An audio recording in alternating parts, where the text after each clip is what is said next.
A mão aí que. Olá, meus irmãos, a paz do Senhor a todos. Estamos retornando com a nossa aula online com o tema a teologia dos livros proféticos. Nessa oportunidade, nós estamos trabalhando os profetas maiores, né? Estamos trabalhando os profetas maiores e hoje, especificamente, estaremos trabalhando o livro do profeta Jeremias, né? Mais especificamente, é uma teologia do profeta Jeremias. Sabemos que o livro do profeta Jeremias é um livro bem amplo, né? É um dos maiores livros da Bíblia e com 52 capítulos, e também os seus versículos se destacam porque são versículos bem amplos, né? Os versículos são maiores, parece que maiores do que dos demais outros livros, tá? Então nós vamos trabalhar a teologia do livro do profeta Jeremias, e eu quero deixar claro para você que hoje nós vamos trabalhar até o capítulo 25. Nós estaremos dividindo essa aula de hoje, vamos dividir em duas aulas, devido ser um conteúdo um pouco vasto. Vamos dividir em duas aulas, vamos trabalhar duas partes desse livro, e na aula seguinte nós estaremos finalizando a teologia do livro do profeta Isaías, do profeta Jeremias. E um outro detalhe é que a nossa aula está sendo gravada, né? Então, na segunda parte da aula, você vai estar aí fazendo perguntas sobre alguma dúvida que fica na aula de hoje, e eu estarei respondendo para você aí na segunda parte da nossa aula, tá bom? Eu espero que esta aula seja bastante proveitosa para você, que você possa extrair o conteúdo máximo do livro do profeta Jeremias, tendo em vista que quando a gente fala assim dos livros dos profetas maiores, até mesmo os profetas menores, né? A gente percebe que são os livros mais esquecidos da Bíblia. São os livros mais esquecidos da Bíblia. Existe, parece que determinadas porções que são de interesse, né, do público evangélico, e outras porções parece que são de menos interesse. Mas quando nós estudamos a mensagem ou as mensagens de cada um desses livros, nós podemos ver a relevância que tem o conteúdo dessas mensagens. Parece que Jeremias escreveu seu livro ontem, porque a mensagem do livro do profeta Jeremias é tão atual como a mensagem de qualquer outro livro da Bíblia, né? E especialmente os textos neotestamentários.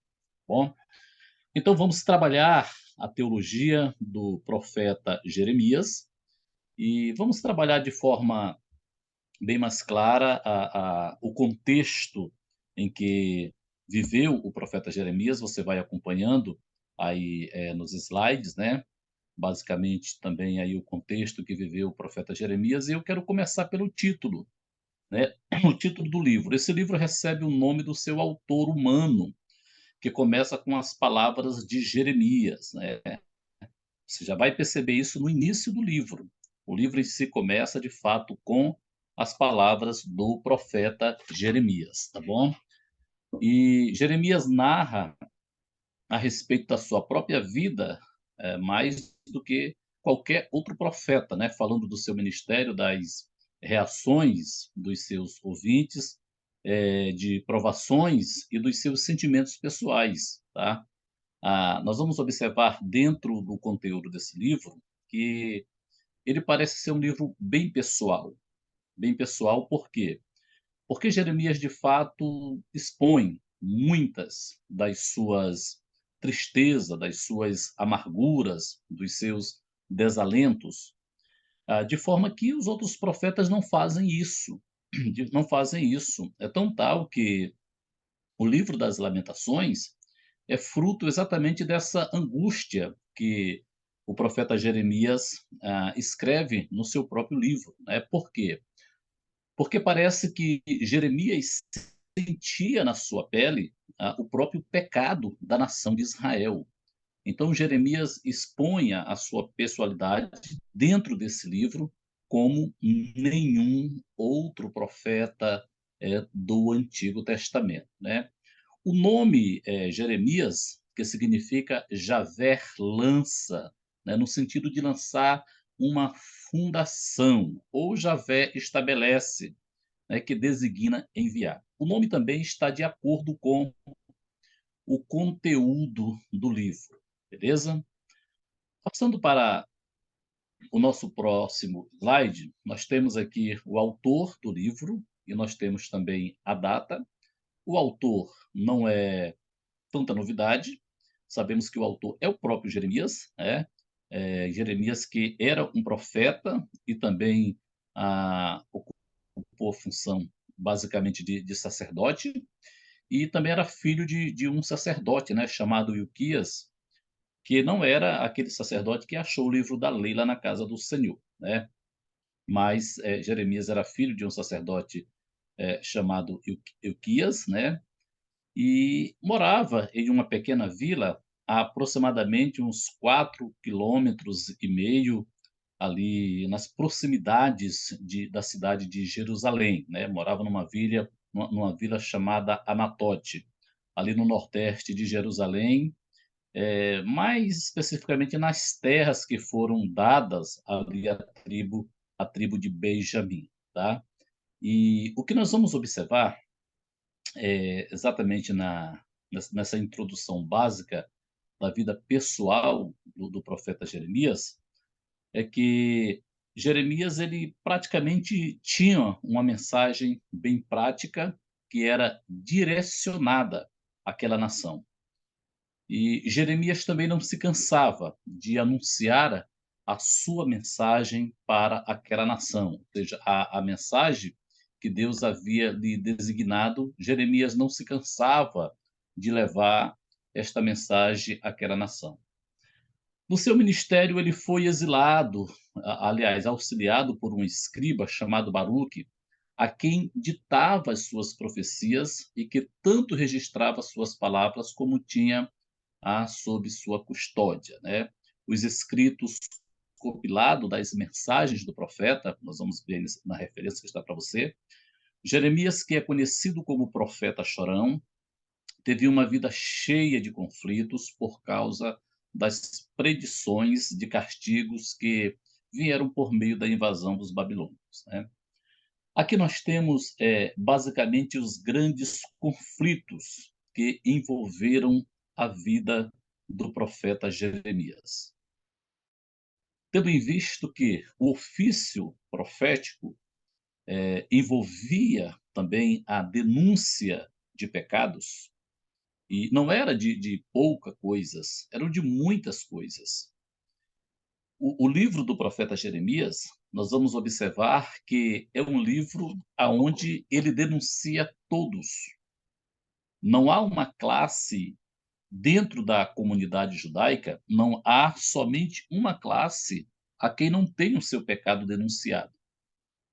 Então, os grandes conflitos vividos pelo profeta Jeremias se deu por conta disso. Você vê Jeremias confrontando o rei, Jeremias confrontando os príncipes, Jeremias confrontando os juízes, os sacerdotes, os profetas, os pastores, né? Dentro de um contexto geral, Jeremias lança a palavra de exortação, a palavra de advertência e, ao mesmo tempo, uma palavra de juízo à nação no seu contexto geral. E isto causou muitos danos físicos, emocionais, podemos dizer até psicológicos, ao profeta Jeremias. Porque a nação ela estava tão habituada ao contexto no qual estava vivendo, como vimos na introdução do livro do profeta Isaías, esse período era um período de prosperidade para Israel. Era um período de muita prosperidade, vamos dizer, financeira, muitas terras, muitos gados, mas havia uma decadência espiritual no seio da nação. A prova disso é que quando nós olhamos para o livro do profeta Jeremias, você vai observar que a denúncia feita pelo profeta à nação por causa dos pecados cometidos estão praticamente em todos os capítulos do livro. Então, isso trouxe ao profeta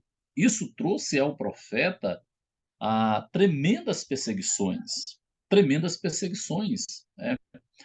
E o que mais irritava os reis nos dias do profeta Jeremias era a mensagem de que a Babilônia iria invadir Judá. E quando a Babilônia invadisse Judá, eles deveriam se render para sofrerem menos. Seriam levados ao cativo, sim, mas se entregariam para não sofrer tanto.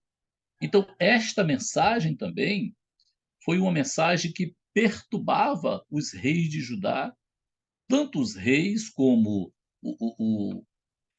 os comandantes dos seus exércitos e aqueles que estavam próximos do rei. Eles não aceitavam esta mensagem de Jeremias. Mas quando Jeremias entregava essa mensagem, o que Jeremias estava sabendo claramente é que a resistência seria a pior coisa para o reino de Judá. Então eles deveriam se entregar para sofrerem menos.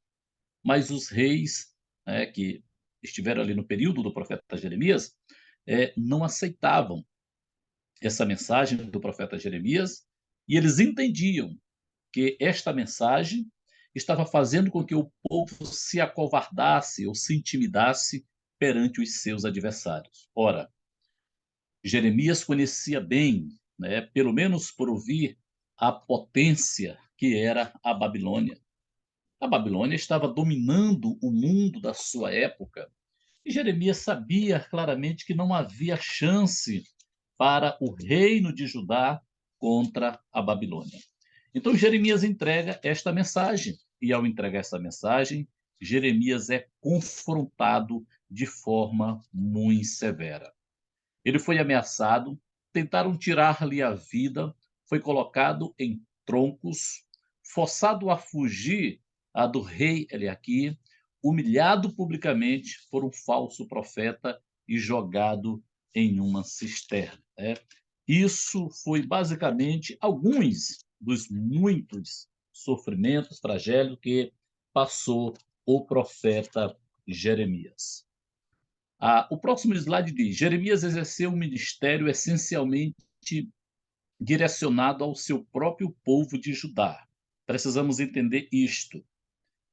Por mais que, dentro do contexto do livro do profeta Jeremias, nós temos mensagens direcionadas a outras nações, inclusive até o próprio Reino do Norte, né? Que já havia sido levado cativo pela Síria há muitos anos antes, mas há mensagens também, que essas mensagens serviriam até de exemplo para o próprio Judá. Então, nós vamos encontrar mensagens também direcionadas ainda ao Reino do Norte no livro do profeta Jeremias. Então, a sua mensagem foi tanto para Judá, como algumas porções para o Reino do Norte, mesmo já sido cativeiro, não sido exterminado, como também para as nações. Mas o centro, o apogeu desta mensagem do profeta Jeremias é, de fato, o reino do sul, ou seja, a tribo de Judá. Eles são o centro da mensagem do profeta Jeremias. Diz o slide, mas que algumas vezes se estendeu a outras nações. Ele pediu com insistência aos seus contemporâneos que se arrependessem, para, desse modo, evitar o castigo de Deus por meio de uma invasão. Isso nós vamos encontrar do capítulo 7 até o capítulo número 26. Uma vez que a invasão era certa, já que o povo não manifestou arrependimento, ele suplicou que não houvesse resistência aos invasores babilônios, para evitar a destruição total do povo. Nós vamos encontrar isso no capítulo 27. Ele também pediu aos delegados de outras nações que dessem ouvido aos seus conselhos, e também se submetesse aos babilônios, capítulo 27. Ele profetizou a respeito de castigos divinos contra várias nações. Nós vamos observar que a Babilônia era o instrumento de Deus, era a vara de correção, não somente para Israel, mas também para o mundo daquela época.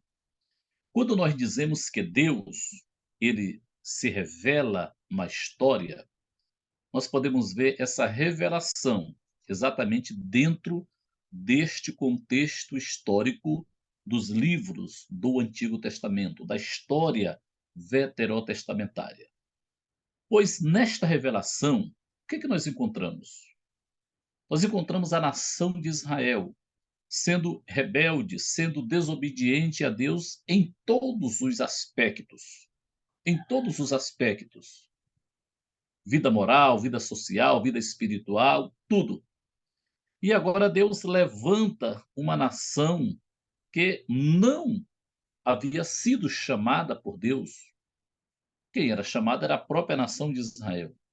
Deus levanta os babilônios exatamente para ser uma vara de punição para Israel. Mas não somente para corrigir a nação de Israel, mas também para dominar outras nações. Ao ponto que chegaria um tempo que Deus levantaria outros reinos, outras nações que subjugariam a própria Babilônia. Ou seja, a história, ela não está fora do controle de Deus.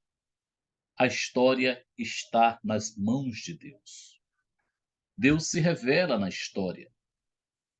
E nós vamos observar que aqui Deus levanta um profeta. E a palavra, a revelação, foi dada através exatamente do profeta Jeremias. Ok?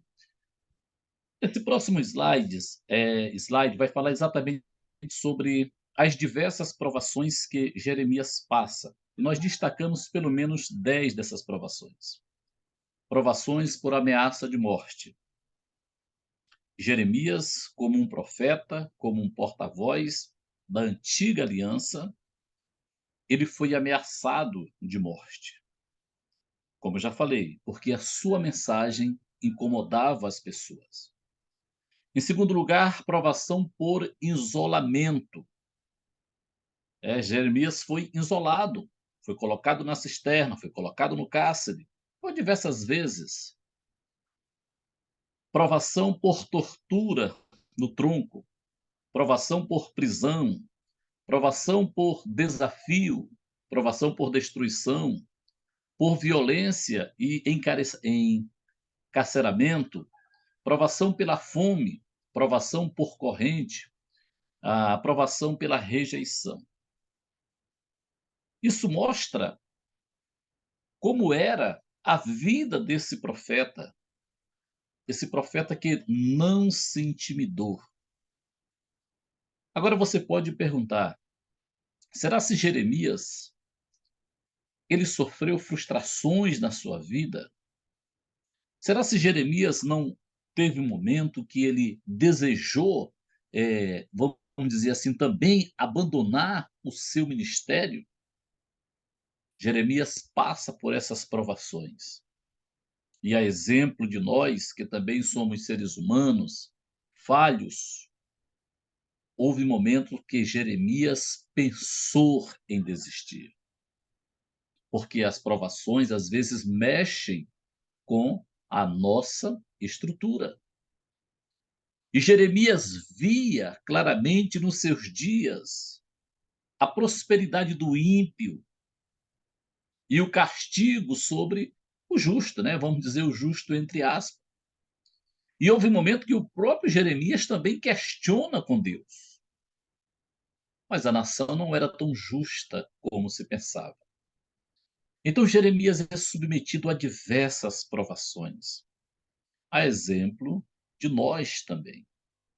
Nos dias atuais, somos submetidos às provações, às vezes porque falamos a verdade, às vezes porque contestamos algumas coisas, alguns pontos, algumas frases, algumas palavras, alguns posicionamentos, Jeremias passa por essas provações simplesmente por ser um mensageiro de Deus. A Babilônia domina, né? Esse período era o período da Babilônia, né? Quem mandava e desmandava no mundo era de fato o Império Babilônico. O império que surgiu, como já falei anteriormente, não quero ser redundante na minha fala, um império que surgiu como uma vara de correção para o mundo da época e especialmente para a nação de Israel. Embora Joel e Miqueias tivessem anteriormente profetizado sobre o castigo de Judá durante o reinado de Josias, os principais profetas de Deus foram Jeremias, Abacuque e Sofonias, né? Eles foram praticamente contemporâneos, né? Mais tarde, os contemporâneos de Jeremias, Ezequiel e Daniel, desempenharam papéis proféticos preeminentes. O período de seu ministério, de que aconteceu ao longo de 5 décadas, vai do 13º ano do reinado de Josias, né, de Judá, registrado em capítulo 1 versículo 2 do livro de Jeremias, até depois da queda de Jerusalém diante da Babilônia, em 586 antes de Cristo, né? O que nós vamos observar aqui? Que Jeremias não foi o único profeta que Deus levantou como mensageiro de Deus para advertir a nação acerca do que poderia acontecer. Para ser bem mais longínquo, nós vamos observar que a própria ida de Judá para o cativeiro babilônico já estava predito no próprio Pentateuco. É claro que não estava predito como tribo de Judá, como reino do sul, mas como povo de Deus. Então, aqui nós temos a voz profética, né, que foi predita por Joel, que foi predita por Miqueias, por Abacuque, por Sofonias. Esses profetas anunciaram esse juízo que viria sobre a nação. Depois, nós temos os profetas lá do cativeiro, né, como Daniel e também Ezequiel, que anunciaram mais uma mensagem de restauração para a nação de Israel, tá bom? Então, o que nós vamos observar aqui? Que o período do ministério do profeta Jeremias é um período que se estende aí entre 40 a 50 anos, e é um período um pouco longo, período um pouco extenso. Isso fica visto pelo próprio livro, tá? Depois de 586 a.C., Jeremias foi forçado a partir com os remanescentes de Judá para o Egito. As perseguições continuaram. Ele possivelmente ainda atuava em seu ministério profético em 570 a.C. Uma nota rabínica diz que, quando a Babilônia invadiu o Egito em 566 a 567 a.C., Jeremias teria sido levado cativo para a Babilônia. Ele pode ter vivido até escrever a cena final do seu livro, por volta de 561 a.C. Na Babilônia, quando o rei de Judá, Jeoaquim, que estava cativo na Babilônia desde 597 a.C., recebeu permissão para ficar em liberdade durante os últimos dias da sua vida, Jeremias, se ainda estivesse vivo nesse tempo, deveria ter entre 85 a 90 anos. Então, é bem possível, nós temos aí algumas divergências de pensamento, né? Há quem pense que os dias de Jeremias foram findados na Babilônia. Outros pensam que os dias de Jeremias foram findados no Egito. Então, há quem diga também que Jeremias pode até ter sofrido martírio por repreensão, por as suas pregações, vamos dizer assim, um pouco duras, né? Continuasse sendo feita para os judeus. Ok? Bom, eu quero agora mostrar essa parte bem importante do livro de Jeremias, que é praticamente o contexto, né? Nós sabemos que tudo se deu dentro de um contexto. A mensagem de Jeremias, ela não está solta. Não é uma mensagem que está solta, que está, digamos assim, aérea dentro da cronologia bíblica. Há um contexto. E o contexto do livro de Jeremias está exatamente lá nos capítulos 22 a 25 do segundo livro, 24 a 36 do segundo livro das Crônicas. Observe, para nos situar ao livro de Jeremias, para nós entendermos o período, a época que esse profeta viveu, é preciso nós voltarmos a essas passagens bíblicas, porque este foi o período que Jeremias viveu. E aqui nós vamos entender claramente, tanto nesses textos bíblicos, como também no início do livro de Jeremias. Você lê o início ali, o capítulo 1, os primeiros versículos, eles vão lhe mandar de volta para os livros dos reis de Israel e os livros das crônicas. E lá você vai se situar ao contexto que Jeremias viveu, tá bom? Os detalhes que compõem o cenário da época de Jeremias estão descritos em segundo livro dos reis, capítulos 22 a 25, segundo livro das crônicas, capítulo 34 até o 36. A mensagem de Jeremias retratam, observe bem, o cerne do livro de Jeremias. Nós temos que entender isto. Eu sempre digo que o livro tem a sua teologia geral, tem o seu ponto geral da teologia, todo livro da Bíblia tem, assim também como tem diversos pontos específicos da teologia do próprio livro. Mas quando falamos do livro do profeta Jeremias, a mensagem do livro está, vamos dizer assim, concentrada em pelo menos 4 pontos que são de suma importância. O primeiro ponto é o pecado do povo. Isso você vai ver praticamente do segundo capítulo do livro, né? Vou dizer, do primeiro capítulo do livro, quando já anuncia a panela fervente que vem do norte, até praticamente o último capítulo. Então, nós temos uma teologia do pecado da nação que perpassa praticamente todos os capítulos do livro de Jeremias. Certo? Em segundo lugar, o invasor que Deus enviaria. Ou seja, esse pecado de Israel, especificamente de Judá, teria uma consequência. Os atos de rebeldia que eles estavam cometendo contra o seu Criador não ficaria impune, seriam cobrados. Então, o que nós vamos observar? Que dentro ah, de todo o livro do profeta Jeremias, nós temos aí uma ameaça feita. Nós temos um julgamento que havia sido lançado por Deus, como é o significado do próprio livro, nome do profeta. Havia um julgamento lançado pelo próprio Deus, uma punição lançada pelo próprio Deus para aquela nação, que viria na forma de invasão. O invasor estava se aproximando.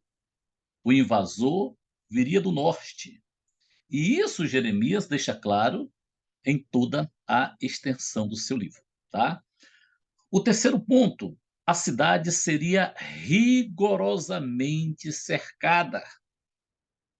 Como a gente vê no contexto final do livro, por anos, a cidade foi cercada, e quando o povo não tinha mais o que comer, não tinha mais o que beber, não tinha como mais, vamos dizer assim, ter assistência às suas necessidades básicas, o que que acontece? O povo começou a se entregar. E a mensagem do livro deixa bem claro que Deus havia sentenciado alguns ao cativeiro, outros à morte, seja pela fome, seja pela espada, seja de que modo fosse, mas havia essa sentença pré-estabelecida, tá? Em quarto lugar, a mensagem do todo do livro, o flagelo da destruição. Ou seja, a destruição estava certa. A cidade não iria oferecer tanta resistência, porque já estava desfalecida e o inimigo era muito forte. Então, o flagelo da destruição, vamos dizer assim, não somente a destruição do povo em si, mas a destruição da cidade em si, a destruição da cidade em si.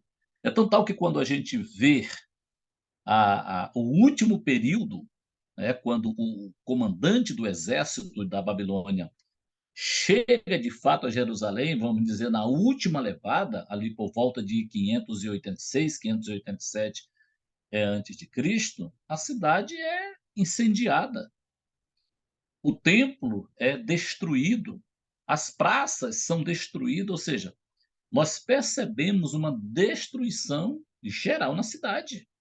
As pessoas que ficaram na cidade foram pessoas que, para a Babilônia, eram pessoas insignificantes, eram pessoas que não tinham nenhuma importância, não oferecia interesse absolutamente nada para eles. Então, nós vemos aqui nesse quarto ponto o flagelo da destruição.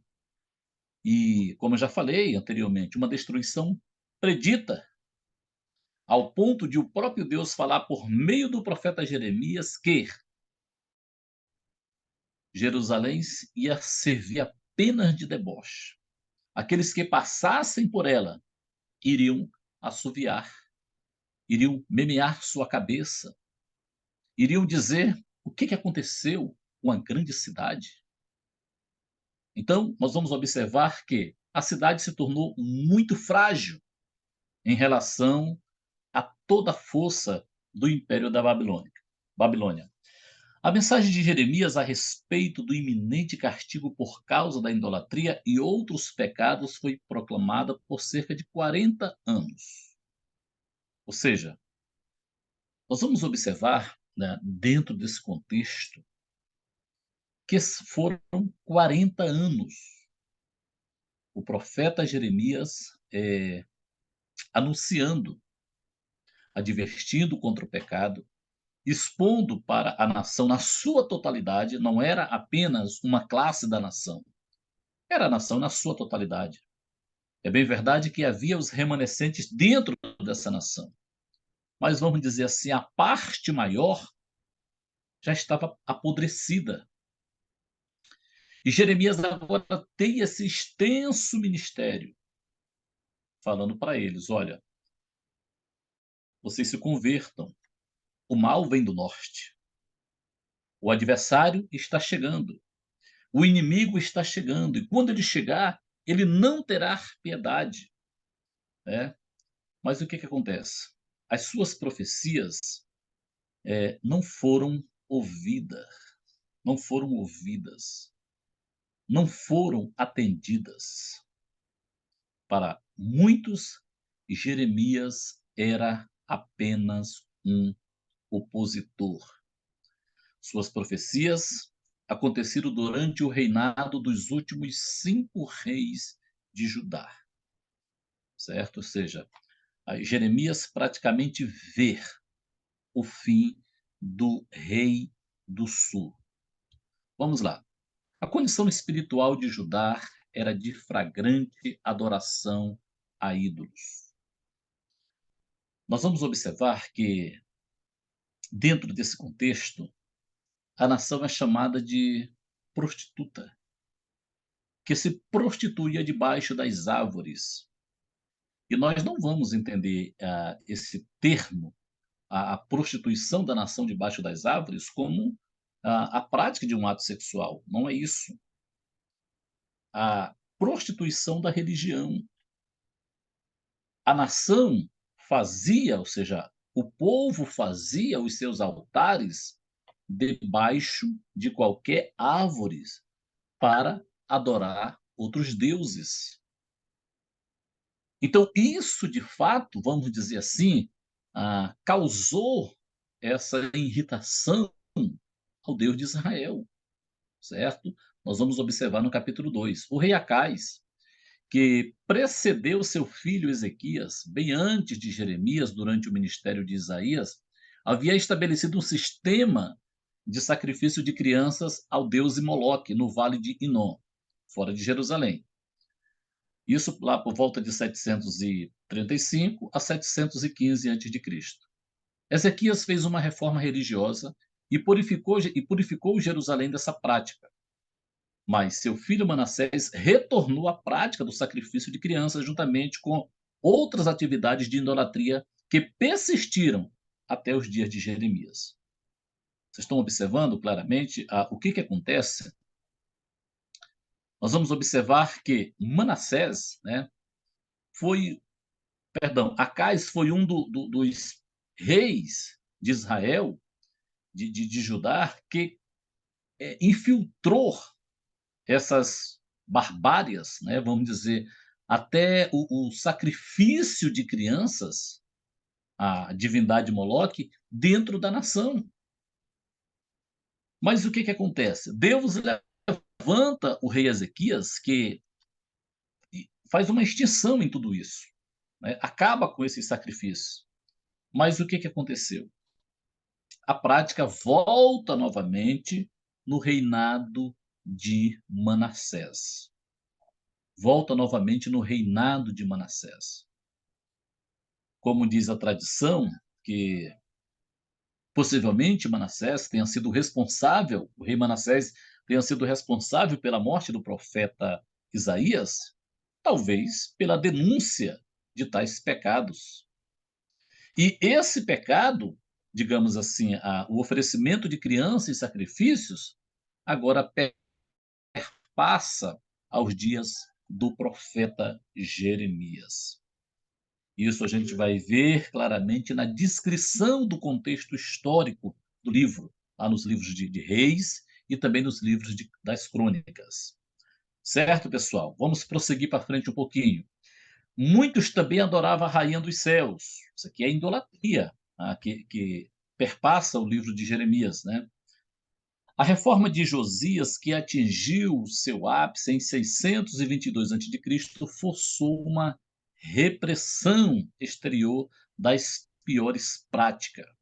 Mas o câncer mortal desse pecado era profundo e rapidamente floresceu de novo depois de um reavivamento superficial. Ou seja, por mais que a reforma do rei Josias tenha surtido um efeito, digamos assim, por mais que ele tenha sido provisório, mas o pecado não havia ainda saído de fato do coração da nação, né? Esse pecado, vamos dizer assim, mais voltado à idolatria.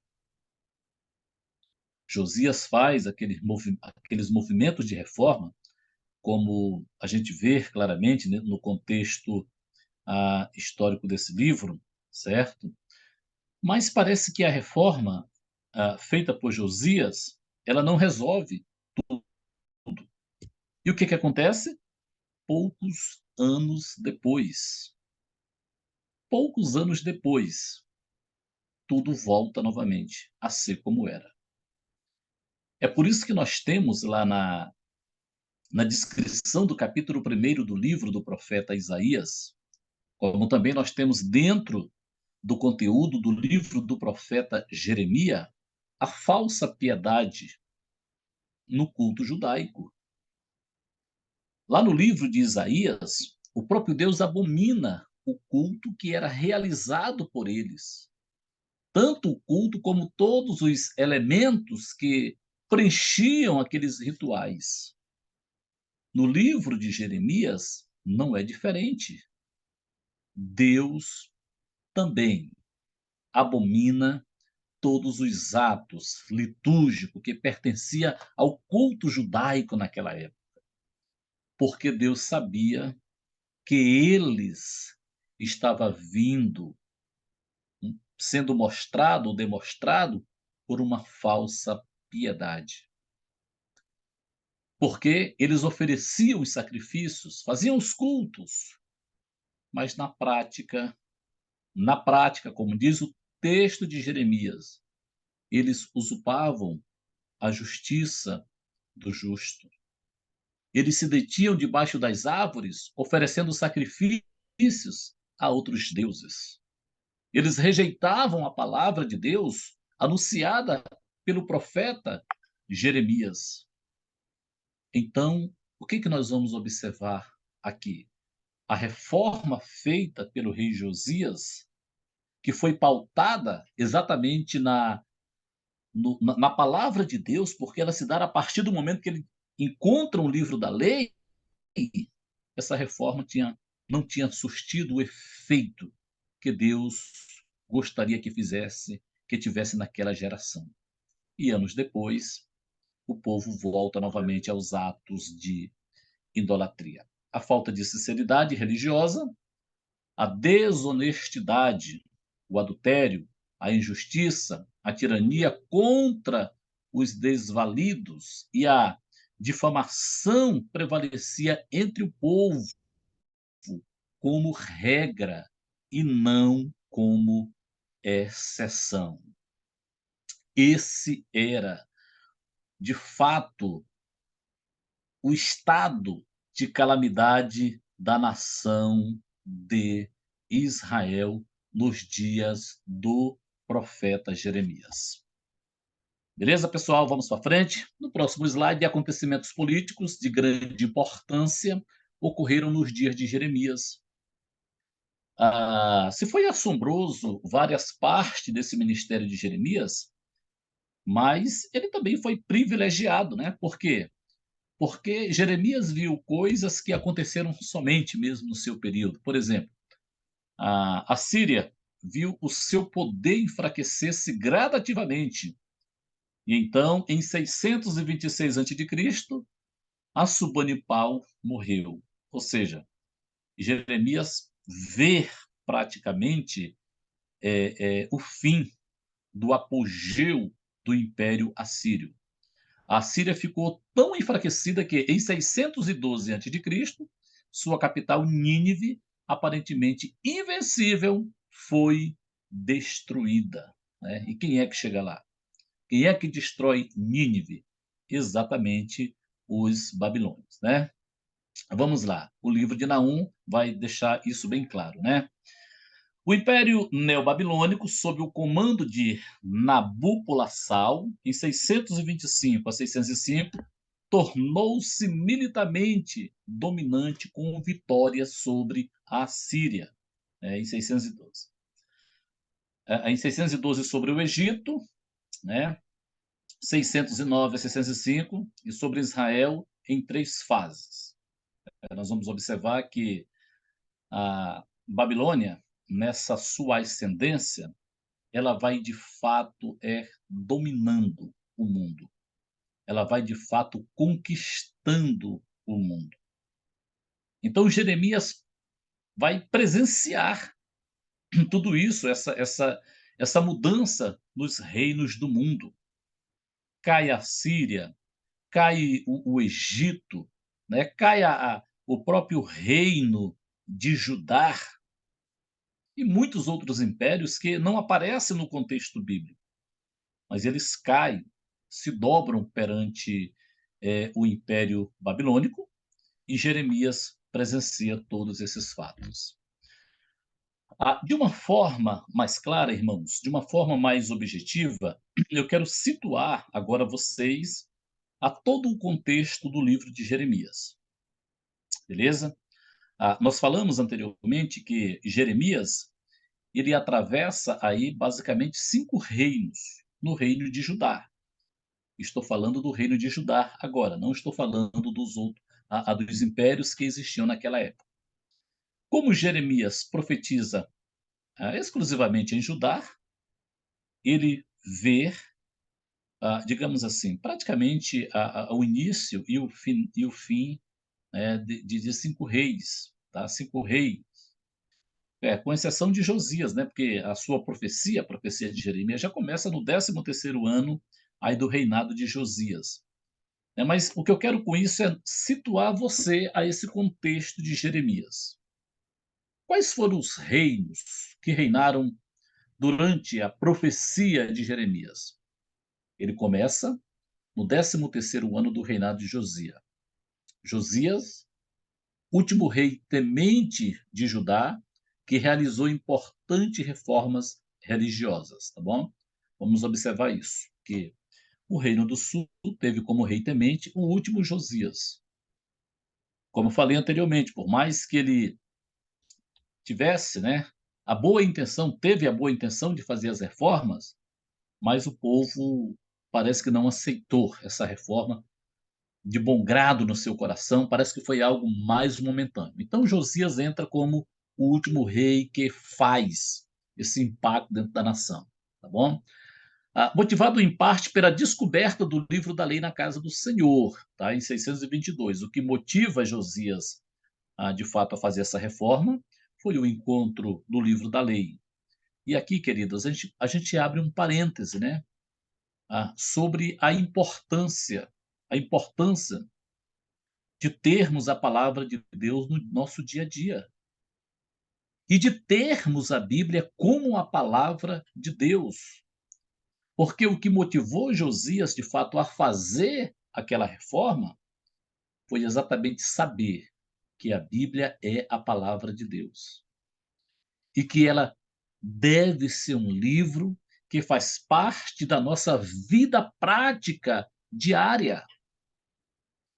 Quando Josias recebe o livro, ele de fato já sabia a situação espiritual de Israel. É Israel que eu me refiro no todo, mas de Judá. E o que que acontece? Rapidamente, o rei Josias manda fazer reparo em todas as partes daquele reinado. Isso serve de uma aplicação para a nossa vida, em entendermos que somente a palavra de Deus pode fazer reparos em nossas vidas. Somente ela pode nos exortar, nos corrigir, nos santificar. E nós precisamos dela constantemente. Constantemente. Não existe conserto de vida, aproximação, arrependimento, reconciliação, santificação, justificação, sem que recorramos à palavra de Deus. É preciso recorrermos a ela. É preciso aceitarmos quando ela confronta-nos, o nosso ego, a nossa situação, o nosso estado. Às vezes, como diz o próprio profeta, né? Ela parece amarga, uma pedra que esmiuça a penha, mas para que haja de fato uma mudança interior na vida do ser humano, é preciso que ele se renda à palavra de Deus. Josias se rendeu, e por ele ter se rendido à palavra, ele reconheceu a situação calamitosa em que a nação se encontrava.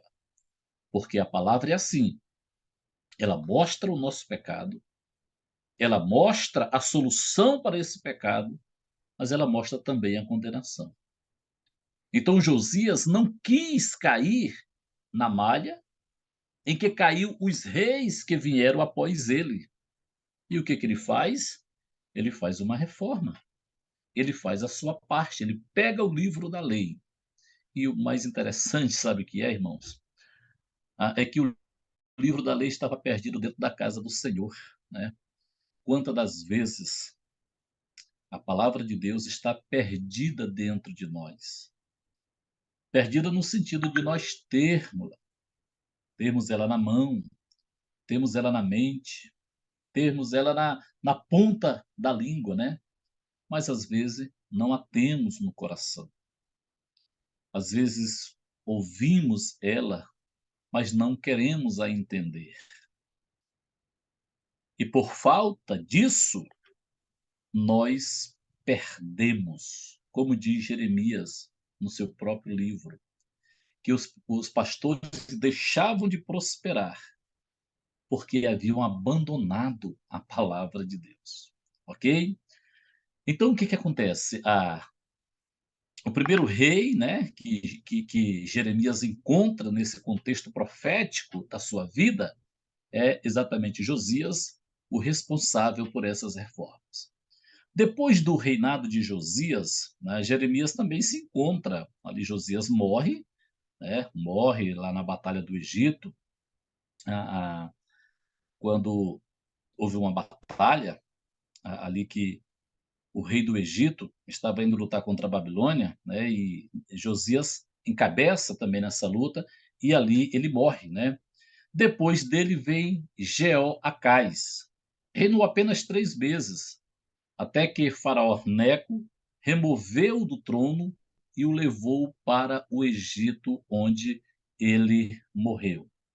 Foi exatamente no princípio, ou antes do reinado de Jeoacás, que Josias morre, né? O rei do Egito mata Josias na batalha, e aí ele põe aí o Jeoacás lá, mas reina apenas 3 meses, tá? Depois de Jeoacás vem Jeoaquim, tá? E é importante a gente não confundir essa sucessão aí desses nomes que se iniciam com a letra J. Jeoaquim que reinou de 609 a 598 a.C. Lembrando sempre que a contagem veterotestamentária é em ordem decrescente, tá bom? Não é em ordem crescente. Então, às vezes, essa contagem também causa um nó na mente da gente, tá bom? Então, é importante que a gente não esqueça que essa contagem ela é de forma decrescente. Os egípcios o estabeleceram como rei em lugar de seu irmão mais novo. No entanto, ele oscilava entre o Egito e a Babilônia por causa das tentativas de rebelião. Mas ele morreu antes de os babilônicos tomarem a cidade em 597 a.C. Joaquim foi um governante mau e injusto. Além disso, era hostil a Jeremias e queimou seu rolo de profecias em 605 a.C. Tá, pessoal? Esse camarada não era boa bisca, era um inimigo da palavra. Se nós temos lá atrás Josias, o rei Josias, que fez uma reforma baseado na palavra de Deus, baseado na lei encontrada, nós temos agora um Jeoaquim, que odeia as profecias, que odeia a palavra de Deus, que odeia o profeta Jeremias e manda que os rolos de profecias do profeta Jeremias, perdão, fossem destruídos, tá? Depois nós temos Joaquim, tá bom? Não confunda Jeoaquim com Joaquim. Joaquim reinou do ano 598 a 597 a.C., né? Reinou poucos meses, na verdade, reinou poucos meses, 3 meses, antes também dos babilônios capturarem Jerusalém. E eles levaram ele para a Babilônia. Mais tarde foi liberto da prisão, mas também morreu lá na Babilônia, tá? Bom, por último, nós temos aqui Zedequias, né? Zedequias foi praticamente a. Opa. Zedequias foi praticamente o último dos reis do reino de Judá, tá bom? O último dos reis do reino de Judá foi esse rei Zedequias. Foi colocado no trono como representante da Babilônia. É importante que se saiba que aqui já havia acontecido diversas invasões a Jerusalém, tá? já havia acontecido diversas invasões a Jerusalém, que na próxima aula a gente vai falar sobre essas invasões que houve em Jerusalém, as levadas para o cativeiro babilônico. Então, ele foi colocado pela Babilônia aqui no trono, mas por insensatez não quis os conselhos de Jeremias. Rebelou-se contra os babilônicos, provocando a captura e a destruição de Jerusalém em 587. Né? Esta foi a mais severa de todas as invasões da Babilônia a Jerusalém. Né? A cidade foi sitiada durante vários anos a cidade foi sitiada. Quando o povo já estava bem enfraquecido, aí a Babilônia simplesmente deu aquele chamado checkmate. Por conta do quê? Da insensatez do rei Zedequias. Porque, como falamos anteriormente, Jeremias passou 40 anos anunciando tudo isso aqui. Quando chega no período do reinado de Zedequias, ele praticamente tinha hora que fingia que acreditava, tinha hora que demonstrava não acreditar, até por conta das influências que estavam por trás, seus comandantes, os falsos profetas. Então ele não ouve a voz profética. E por não ouvir, em 587 antes de Cristo, né, depois, em 587 de Cristo, a Babilônia chega a Jerusalém novamente, captura Zedequias, leva ele preso para a Babilônia. O que eles fazem? Matam os filhos dele na frente dele e depois vazam os 2 olhos do rei Zedequias. O que nós aprendemos com isso, irmãos? Nós aprendemos que o castigo sempre é uma desobediência, é sempre a causa da desobediência, perdão. Nós aprendemos que todos os flagelos que o homem sofre é em decorrência de não obedecer à palavra de Deus. Em muitos pontos do livro, nós encontramos o profeta advertindo Zedequias também. Mas sua mensagem foi ignorada. E quantas das vezes nós, olhando para o próprio texto bíblico, né, o próprio Deus, em sua palavra, nos exorta sempre para algo melhor, sempre para o bem da nossa vida. E às vezes nós achamos que o caminho da desobediência é mais fácil, é mais proveitoso, é mais deleitoso, é mais compensativo, quando, na verdade, não é. E aí, o rei Zedequias, voltando para o contexto da vida de Zedequias, ele recebe essa triste punição pessoal. Os seus filhos são mortos na sua frente, depois ele tem os seus 2 olhos vazados, né? Porque fazia parte dos castigos de rebeldia daquela época.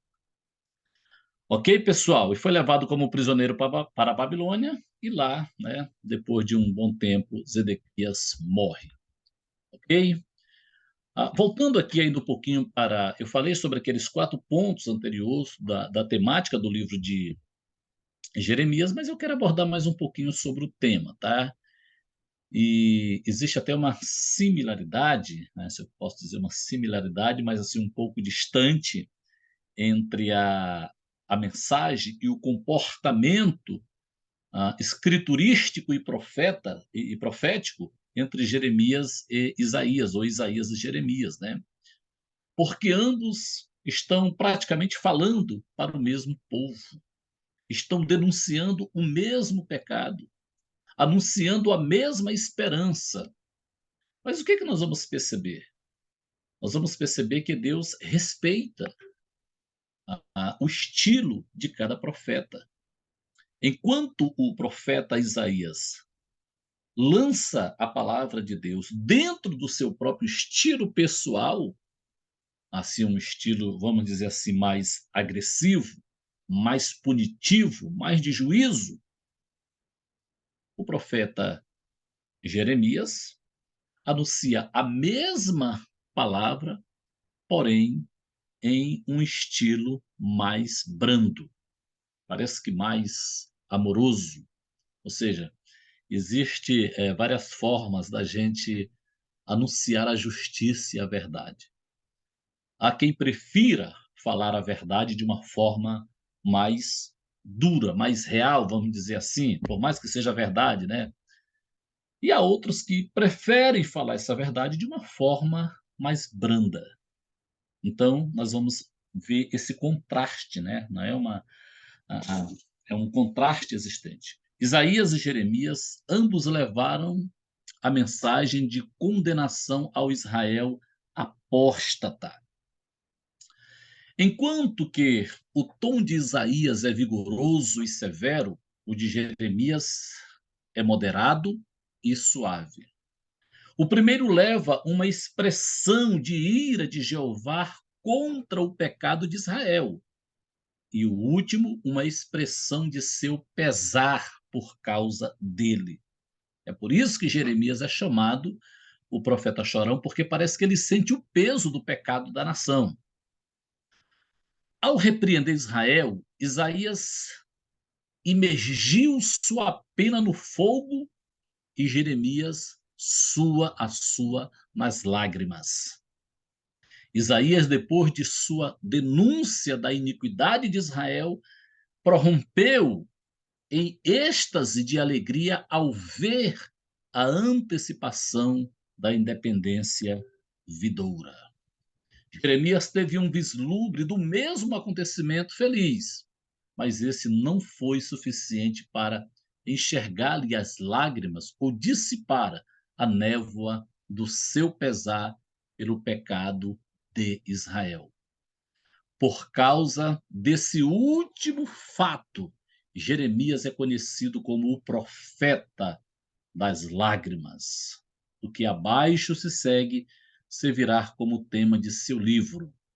O amor imutável de Jeová para com o seu povo apóstata e sua tristeza por causa da condição destes. Ok, pessoal? Então, nós percebemos esse contraste entre os dois profetas, né? Entre a mensagem, vamos dizer assim, dos dois profetas, tanto o profeta Isaías, como também o profeta Jeremias, ok? Vamos continuar?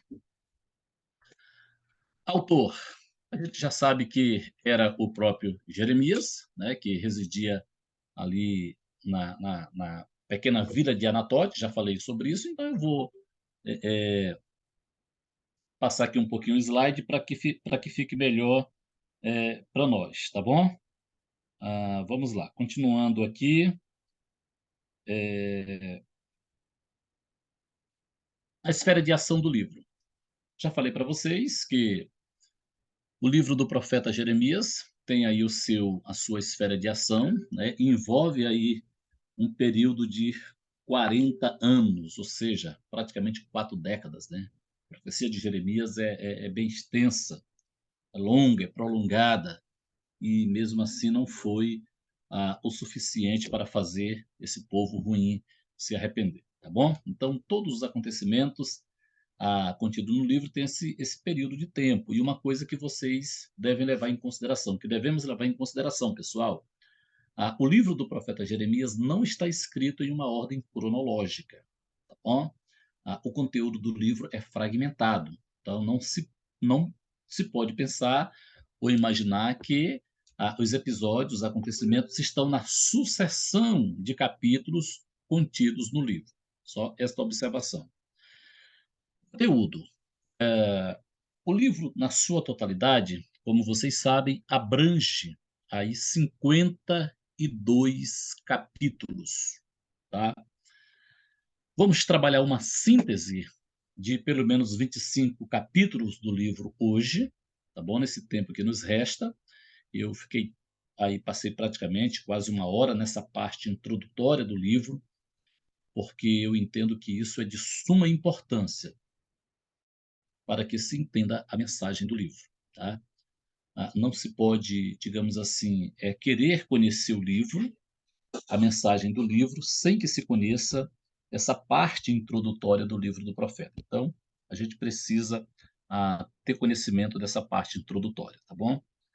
Conteúdo. Por causa da falta de ordem cronológica nas profecias de Jeremias, é difícil apresentar uma análise satisfatória. Sugerimos o seguinte, então observe, não há uma sequência cronológica das profecias do livro, tá bom? Então fique atento ao livro em relação a isso quando você for estudá-lo. Primeiro ponto, o chamado e a comissão de Jeremias, capítulo 1º. A mensagem geral da repreensão a Judá, do capítulo 2 até o capítulo 25. Você vai observar isso, digamos assim, de uma forma mais abrangente, tá?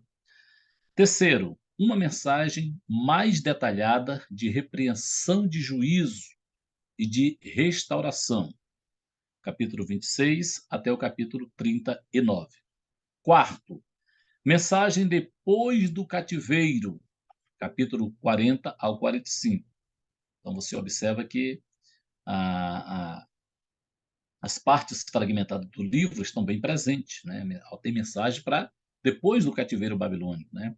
Quinto, profecias de referência às nações, né? Se temos uma mensagem para Israel, para Judá, no livro, temos sim, mas também temos para as demais nações. Há um retrospecto, o cativeiro de Judá, já o capítulo 52. Então nós temos essa, digamos assim, essa estrutura geral do livro de Jeremias, dividida em 7 partes. Agora, todas essas partes podem e devem conter outras estruturas menores, beleza? Passando aqui para a primeira parte, deixa eu beber aqui um pouquinho de água, que a garganta está seca.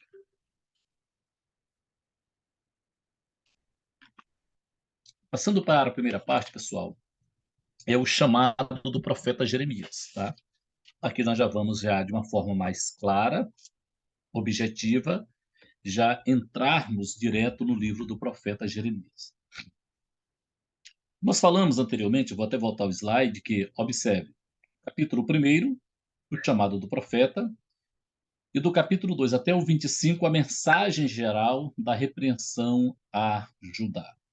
Chamado e a comissão de Jeremias. Como conteúdo deste capítulo, notaremos o seguinte. Primeiro, a origem de Jeremias, de uma família sacerdotal, morando em Benjamim, né? E o conteúdo contido do capítulo 1º do livro de Jeremias é um conteúdo bem conhecido, e nós vamos observar claramente que aqui mostra o período do seu reinado, toda a sua origem, e uma coisa interessante, né, que Jeremias é um dos poucos personagens que aparecem na Bíblia, um dos pouquíssimos personagens que aparecem na Bíblia, que Deus escolhe antes, né? Ou seja, no ventre da sua mãe, para ser profeta, designado profeta. É uma pessoa que Deus escolhe e anuncia que foi escolhido mesmo antes de nascer para uma tarefa de Deus. Isso é fato raro, raríssimo na Bíblia, né? Então vamos lá. Versículo 1º fala dessa origem. Tempo de seu ministério desde o reinado de Josias no princípio do cativeiro babilônico, versículo 2 e 3. Sua chamada para ser um profeta às nações, versículo 4 e 5, né? E aqui, nesse chamado do profeta, nós vamos observar que ele começa a dizer para o Senhor que não sabe falar e etc e tal. E Deus diz: olha, não diga que tu não sabe falar. A verdade é que nós não sabemos falar mesmo, né? Mas Deus, como diz na própria chamada de Jeremias, né? Deus é quem põe a sua palavra na nossa boca. Por isso que é bom quando nós pregamos a palavra de Deus e com sinceridade. E com sinceridade, entendeu? Porque, por exemplo, o versículo 9 diz: Depois estendeu o Senhor a mão, tocou-me a boca, e o Senhor me disse: Eis que ponho na tua boca as minhas palavras. Isso aqui é importante observarmos, porque reitera a confirmação de que Jeremias sabia que estava falando a palavra de Deus, né? Ao anunciar a mensagem para a nação de Israel, para o reino de Judá, Jeremias não tinha dúvida que Deus estava falando através dele, porque o próprio Deus diz no início do chamado do profeta, né, é eu que coloco as minhas palavras na tua boca, então vai. E é bom quando nós, como ministros de Deus, temos a certeza de que estamos falando a palavra de Deus na sua íntegra. É por isso que nós estamos aqui nos esmerando, nos sacrificando. Para quê?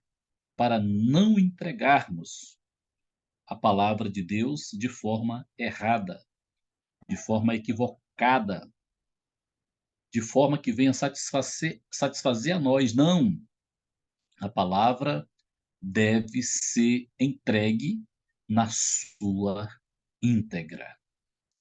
Então vamos lá. O segundo ponto, o tempo do seu ministério eu já falei. Quarto item, sua investidura, inspirado por Jeová, dos versículos 6 ao 9, já falei. De sua comissão de profetizar a queda e a restauração das nações, né? Aqui está a parte mais crucial, mais dura da vida do profeta Jeremias, né? Quem é que vai aceitar? Quem é o rei que vai aceitar que um profeta chegue lá no seu trono e vai dizer que seu reino vai ser destruído, que vai vir um outro adversário e vai vencer, né? Então, é uma parte muito delicada do ministério, a do profeta Isaías, tá? Sua mensagem é profetizar a vidoura invasão babilônica, simbolizada por uma panela a ferver, e a iminência desse acontecimento simbolizada por uma vara de amendoeira. Pessoal, ah, observe um detalhe que o capítulo 1º do livro de Jeremias é dada muita ênfase à palavra de Deus. Eu não sei se vocês já perceberam isso, mas o capítulo inicial é dado muita ênfase à palavra de Deus, tá? Mas para quê? Exatamente para que o profeta Jeremias tivesse mais esta segurança, tivesse mais essa segurança. Primeiro, o Senhor diz que põe a sua palavra na boca de Jeremias. E depois, lá na frente, nós vamos ver exatamente a confirmação disso. O Senhor pergunta ao profeta Jeremias: o que é que tu está vendo? Ele diz assim: Senhor, eu vejo uma vara de amendoeira. E o Senhor diz: pois tu viste bem, porque eu velo sobre a minha palavra para cumpri-la. Então, assim, Deus estava deixando claro para o profeta Jeremias que tudo que ele fosse falar iria se cumprir na íntegra,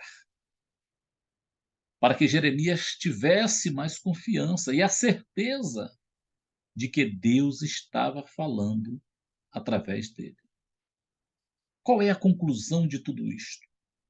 Basta ler o livro de Jeremias.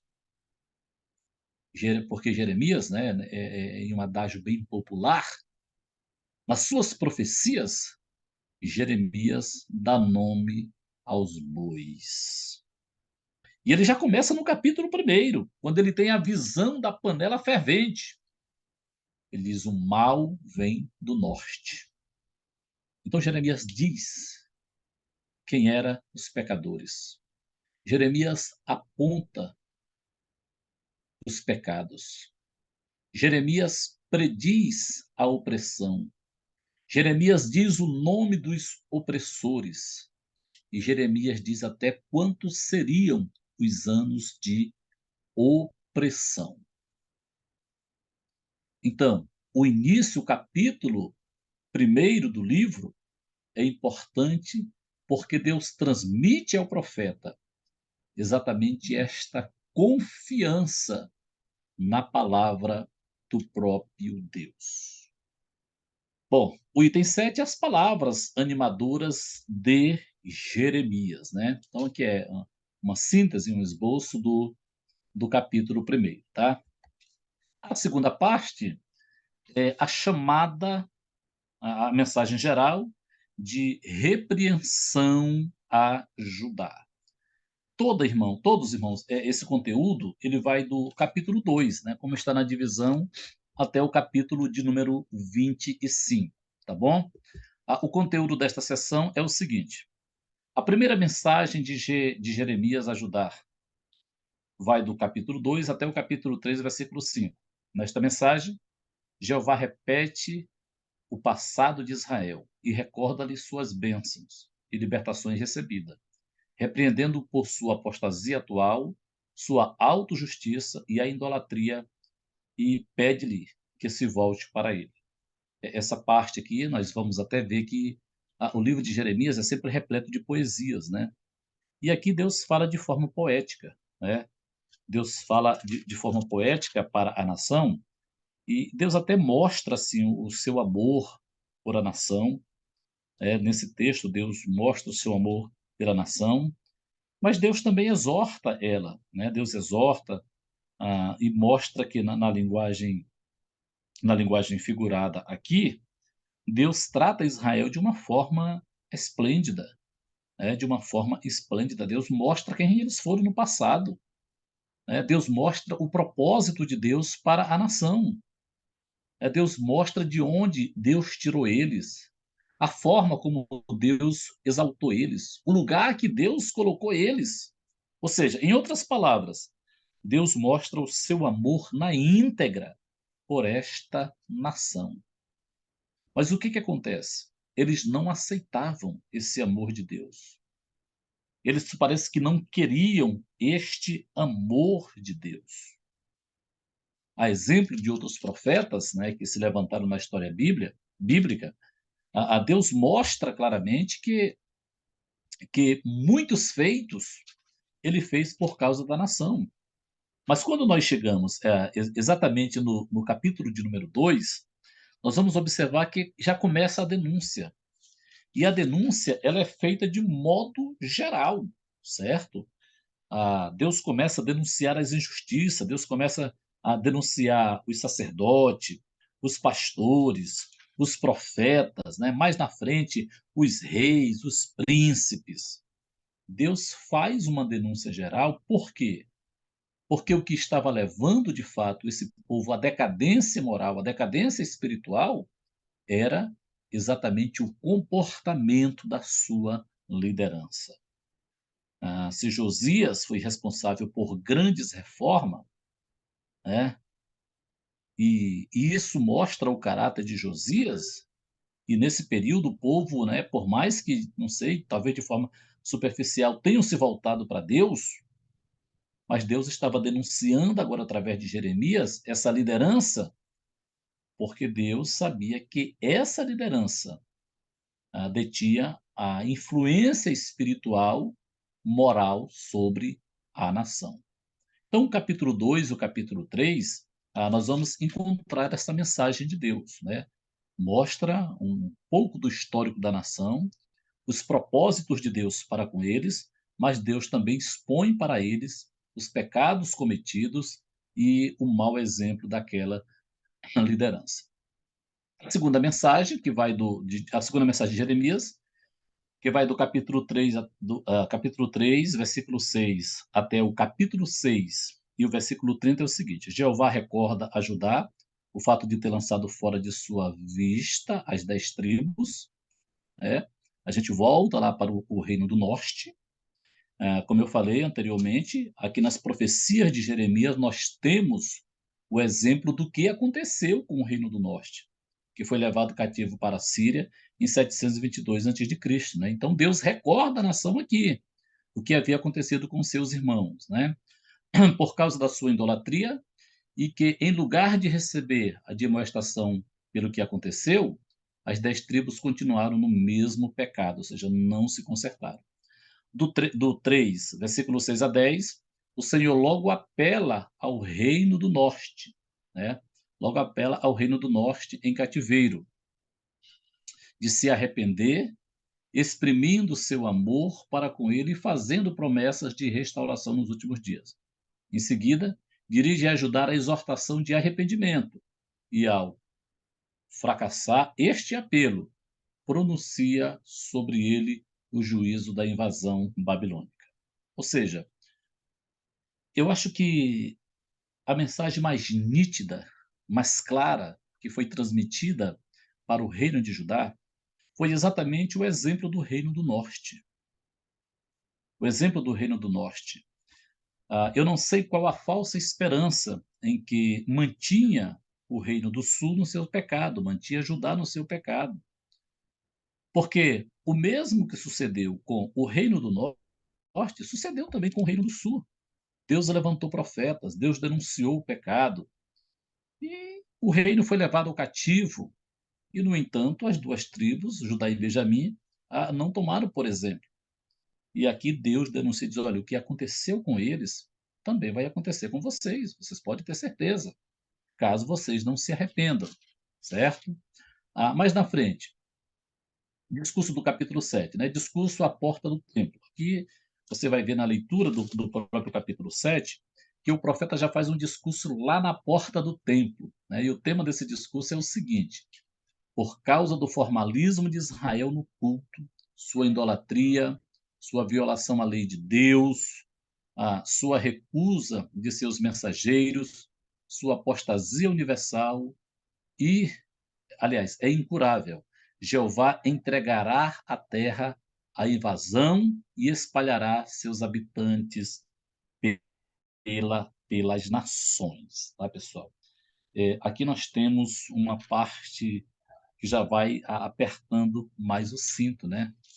Ou seja, o formalismo espiritual contido no capítulo 1 de Isaías, né? Ele aparece novamente aqui no capítulo 7 de Jeremias. Ou seja, o falso culto, né? A falsa adoração, a falsa liturgia. Israel era um povo, digamos assim, eram judeus nominais, ou seja, um povo sem lei. Tinha a lei? Tinha, mas não obedecia. Não guardavam seus preceitos, não guardavam as suas diretrizes. E agora nós temos Deus aqui novamente mandando Jeremias ir para a porta do templo. Por quê? Porque era o local onde todos os rituais religiosos de Israel eram praticados. E o ato de Jeremias estar na porta do templo demonstrava até uma certa ilustração. É como se o profeta dissesse: não adianta vocês virem para cá, não adianta vocês oferecerem sacrifícios aqui, cultos aqui, ofertas, se de fato o coração de vocês estão distantes de Deus. O que o profeta mostra é que o prazer de Deus não estava nos sacrifícios, mas estava inteiramente na obediência. Quarto, a mensagem sobre o pacto violado, capítulo 11 e 12. A causa desta mensagem foi o achado do livro da lei no reinado de Josias. Tá? O principal tema desta mensagem é como segue: a maldição de Deus sobre Judá por causa da violação do pacto mosaico. Ou seja, o livro da lei é esquecido, é abandonado. Por isso Israel paga um preço. Mas o que acontece? Nós vamos observar que, após o achado do livro da lei, começa a haver uma restauração nacional dentro da nação. O item 5, a mensagem do cinto de linho, tá bom? Eu quero que vocês observem um detalhe, que o livro de Jeremias é um livro onde a poesia estar presente de ponta a ponta.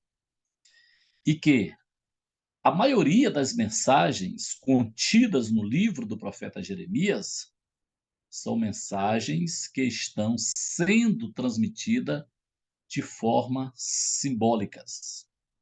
Vamos dizer assim, por meio de uma parábola, tá?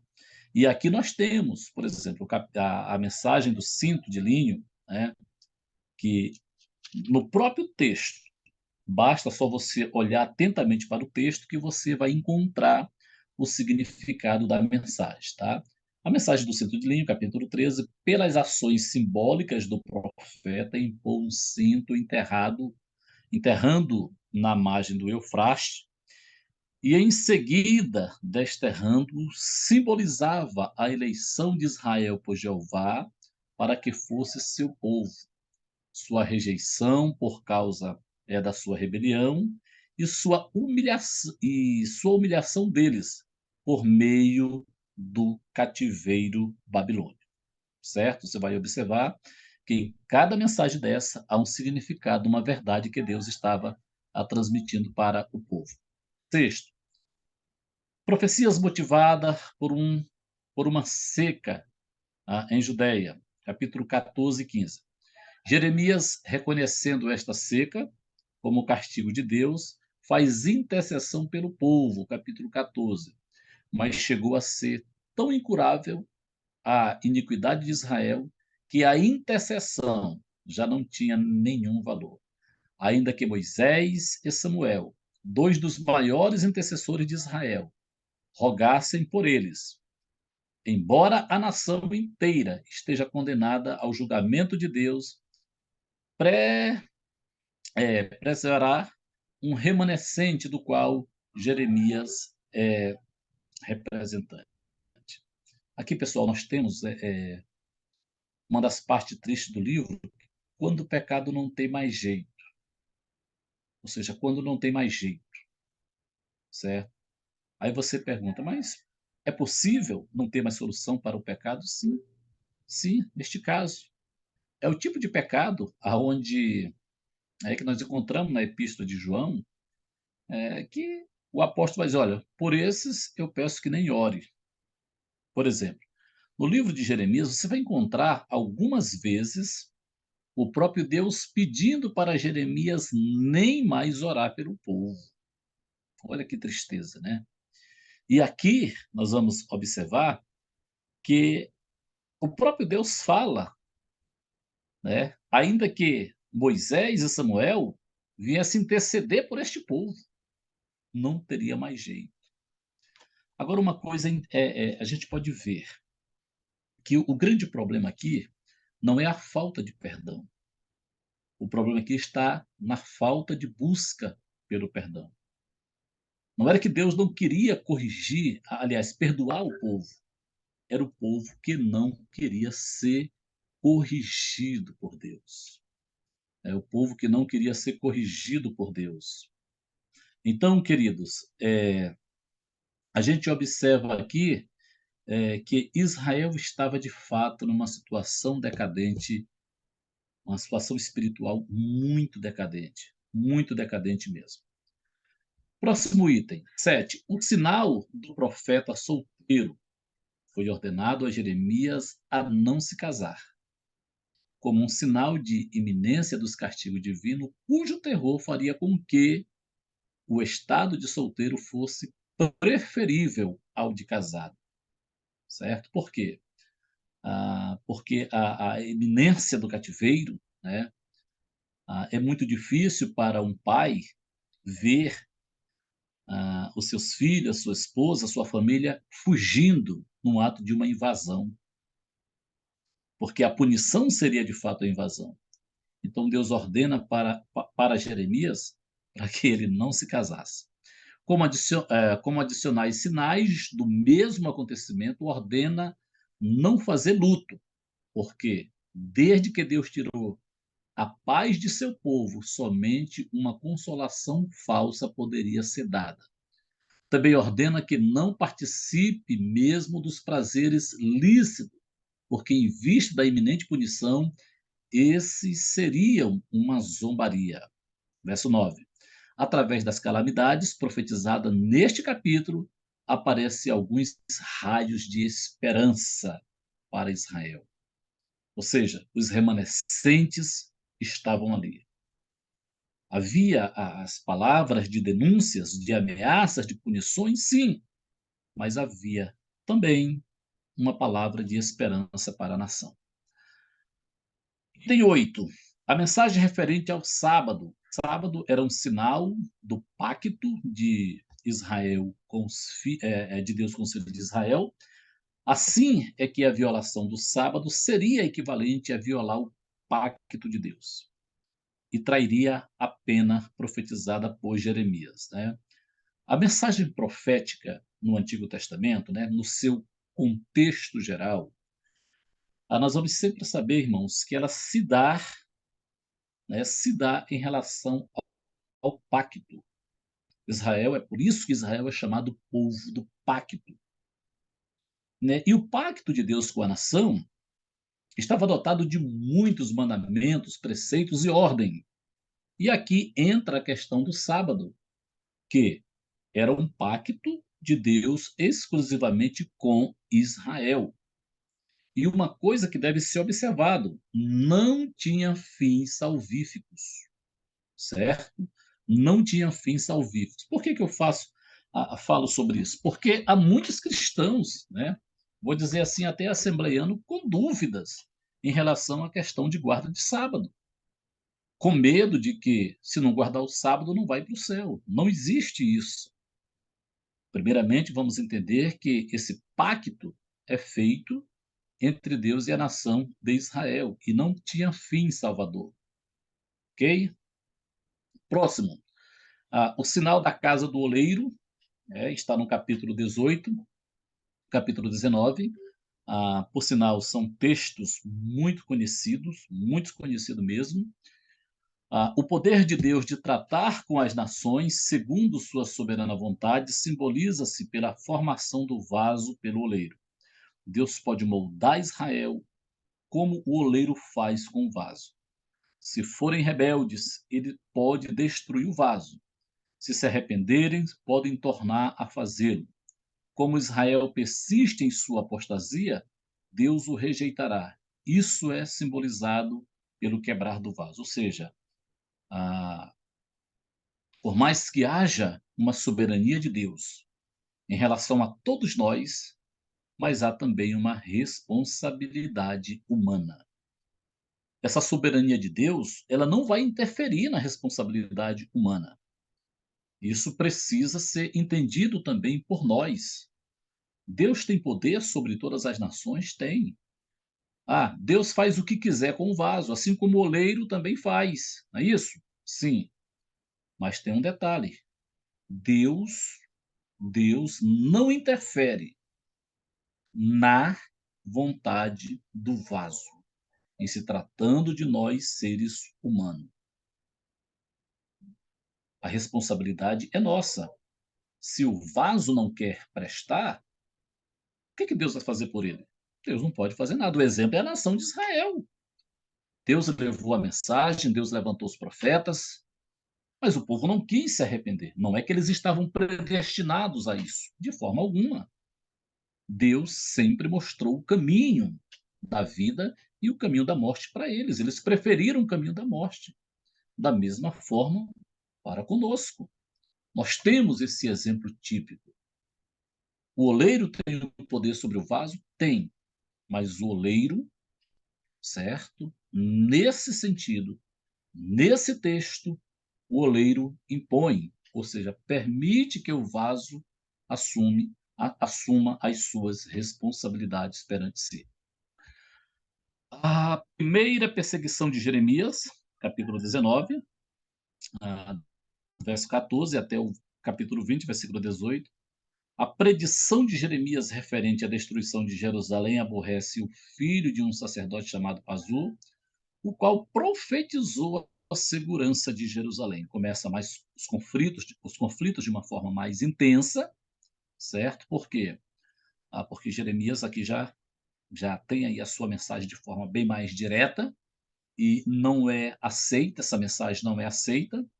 Obviamente, alguém se levanta, né, e profetiza em seu próprio nome e diz que Jeremias estava equivocado. Descarrega a sua ira sobre o profeta, infligindo-lhe um doloroso castigo de ser atado um tronco. Por esse ato de perseguição, Jeová manda um castigo sobre Pazur, repetindo ao mesmo tempo a profecia do cativeiro da Babilônia. A última parte do capítulo 20 revela o efeito desta perseguição sobre a natureza tímida de Jeremias. Foi tentado a cerrar seus lábios e bater-se de profetizar, mas o fogo interno era mais poderoso do que o externo. Assim é que continuou a pregar. Nós temos aqui, como eu falei para vocês, pessoal, já um possível desgaste do profeta Jeremias, né? Já estava desgastado e já estava aí tendo aí, vamos dizer assim, as suas emoções abaladas, pela rejeição que ele tinha dos seus compatriotas, o rei, ou seja, a religião judaica em si não aceitava a mensagem do profeta. Então, é natural que venha o desgaste. Mas havia uma chama interna dentro do profeta. Como falamos no início, ele havia sido escolhido por Deus para anunciar a palavra de Deus entre todas as nações. Ah, versículo, a parte 11, né? Vai mostrar claramente que nós. Só um minutinho, né? Aqui no item 11, a mensagem ao rei Zedequias, né? Já está se aproximando aqui já o, o, as aproximação do cativeiro, né? Para Zedequias. Está pronunciada em resposta à pergunta de Zedequias referente à invasão de Jerusalém, entendeu?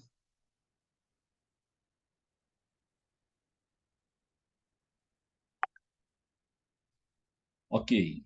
Então, é referente à invasão de Nabucodonosor a Jerusalém. Evidentemente, o rei, ao inquirir ao Senhor, não tinha a mínima intenção de dar atenção aos conselhos ou aos mandamentos que fossem dados, porque a resposta à sua pergunta é uma mensagem de juízo severo para ele. Jeová, em seguida, dirigiu-se ao povo, oferecendo àqueles que estejam dispostos a escutá-lo um meio de fuga da destruição vindoura, né? Ah, Zedequias queria uma mensagem que, digamos assim, massageasse o seu ego, mas a palavra de Deus para ele era a mesma. O mal vem do norte, a Babilônia se aproxima. Então, o que que acontece? Zedequias não aceitava esse tipo de mensagem. Era o que ele não aceitava. Não aceitava a mensagem e nem aceitava voltar-se para Deus. E aí, Deus levanta o profeta e esse agora transmite a mensagem já diretamente para o povo, né? Qual era a mensagem? Olha, a fuga é a melhor coisa. A não resistência é a melhor opção. E, claro, irmãos, isso intimidava o rei, porque isso estava expondo as fragilidades de Zedequias e também a fragilidade do reino. Então, Zedequias não aceitava esse tipo de mensagem.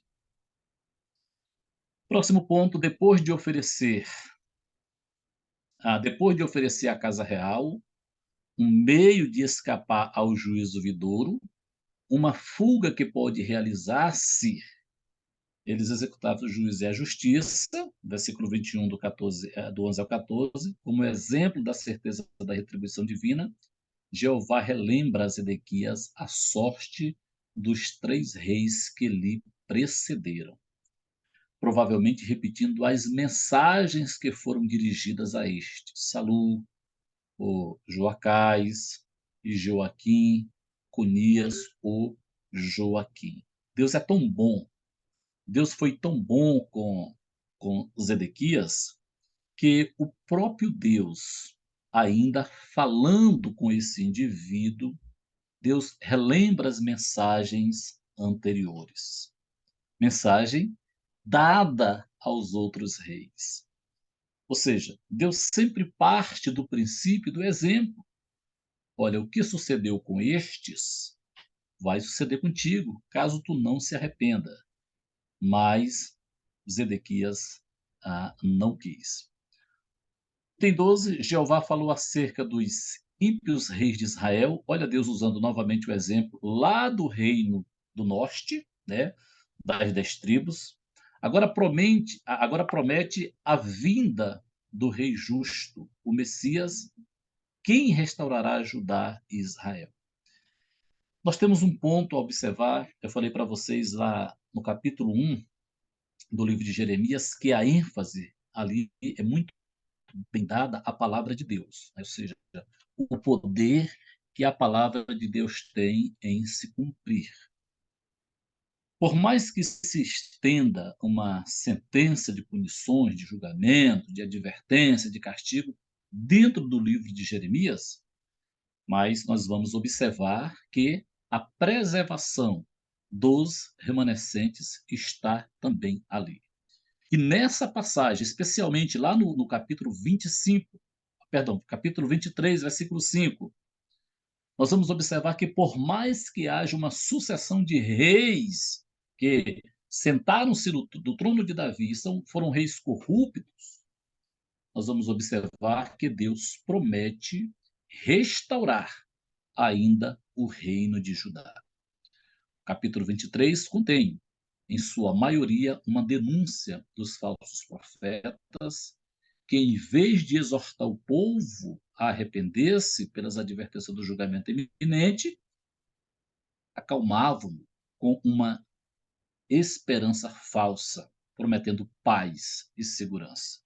É outra palavra que se repete muito no livro do profeta Jeremias, muito usada pelos falsos profetas ali, né?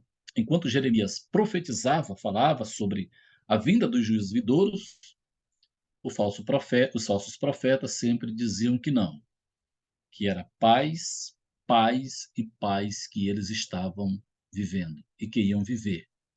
E o capítulo 23, a mensagem, nós temos aqui uma outra ilustração, que a liderança do reino de Judá é comparada como pastores, né? E que deveriam guardar a nação, proteger a nação, ensinar a nação. Mas essa liderança se porta como maus pastores, que não cuidam, que não guardam e que não orientam as suas ovelhas. O item 13. O sinal dos figos, capítulo 24, sob a figura de figos bons e maus, mostra-se o futuro daqueles judeus da primeira deportação no reino de Conias e do cativeiro final no reino de Zedequias.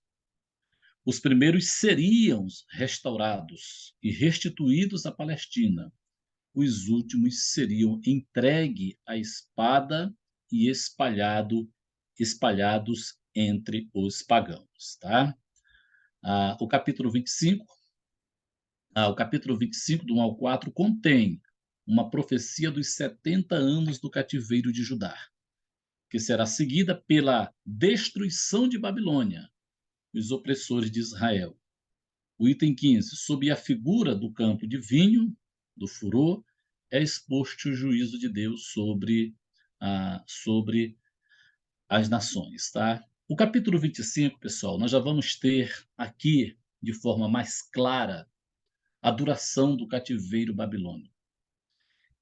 Você vai observar que durante toda a extensão do livro, a linguagem vai se tornando mais compreensível. No início do livro, Deus fala do cativeiro, mas vai falando de forma assim bem mais escondida. Agora aqui já vai ficando mais clara. Já vai dizendo até quantos anos durariam o cativeiro da Babilônia, certo?